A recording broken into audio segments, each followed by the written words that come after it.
Hello. Welcome to the second of our 2 webinars on supporting young children's social development following the COVID-19 pandemic's social restrictions. In this webinar, we'll focus on some of the things we know children need to learn and grow socially, and how families can help children cope as their social worlds widen. The strategies we'll discuss are building attachment, giving it time, and the importance of play. Let's begin with building attachment. Attachment is a way of describing the relationship a child has with their parent or primary caregiver. Attachment theory tells us there are a number of types of attachment, and the one to aim for is secure attachment. A child with a secure attachment is one who feels so safe in their relationship with their parent that they're comforted when they're together and confident in their parent's love when they're apart. Let's imagine Maggie, who's 2.5, starting at the Children's Centre for the first time. She was born at a time when the world was in lockdown, so knows little more than her parents and her home.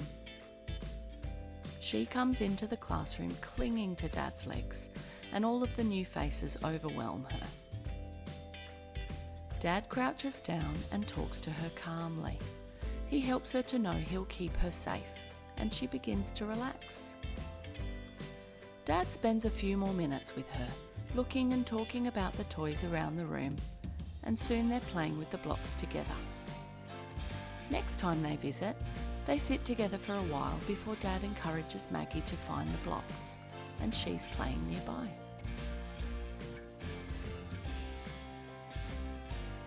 Maggie's dad has done a few things here to demonstrate a secure attachment.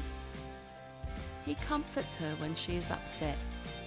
This tells her that she and her feelings are important to him. He co-regulates. This really just means meeting Maggie where she is emotionally and helping her to become calm. Imagine him saying to Maggie, "I know you feel nervous. I'm here to help you feel brave." And he sends her out to play. Once Maggie's had some time with Dad, he seizes a moment and encourages her to go and play. Maybe she needs to check back in with him in a minute or two, or maybe Dad still needs to sit fairly close. The thing to notice here is that Maggie is going out and coming in again, on repeat. This circle of security, as it's often called, gets bigger over time. Since Maggie's been through 2 lockdowns, it could take a while, but eventually she'll be able to move further away from Dad and be apart for longer before needing to check in with him again. Our second strategy is about giving it time. Children don't learn by doing something once. They need that strong relationship with an adult, and they need practice. If you're enrolling your child into early education and care, orientation visits can help your child get to know the environment and the staff over a few weeks. This will help your child build an attachment with her educators, who will be her secure base when you're not around. If you're able, keep your child's first days without you short and build them up as they settle in. If your family's not ready for early education and care yet, try and find people whom you can see regularly so your child can become familiar with them. This might mean regular play dates or joining a play group. Or it could be as simple as visiting the library for story time and talking to the same librarian each week. Try popping off to the bathroom while your child's with a family friend who they're getting to know. For some children, even that can be a big step forward. Your child's temperament being either easygoing, a little slow to warm up, or difficult can also impact how quickly they can become confident in new situations. Try and remember, children who haven't had to be apart from their parents much in the last few years can be reasonably expected to have difficulty separating from them now. But don't give up. Build resilience, build your attachment, and give it time. And finally, remember the importance of play. When children play, they learn skills for life.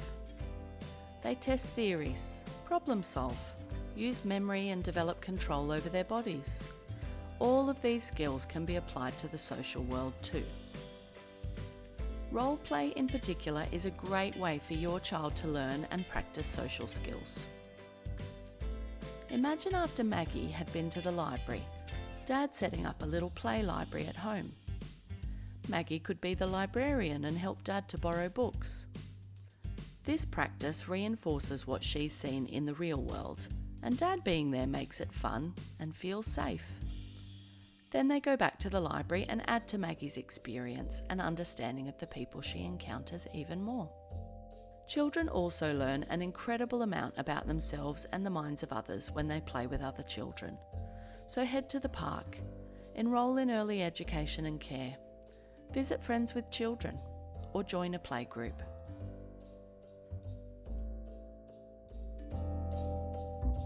So, to support your child's social development in a world still grappling with COVID-19, build attachment and resilience. Promote as much play as you can, and give it time.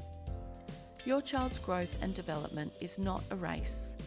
With some care and attention to these needs, your child can thrive, even after the social isolation of the pandemic. To learn more about the topics covered in this webinar or about SDN, check out these resources. Don't wait to seek professional help if you have concerns about your child's development at any time. Speak to your GP, or if they're enrolled in early education and care, speak to their teacher or centre director.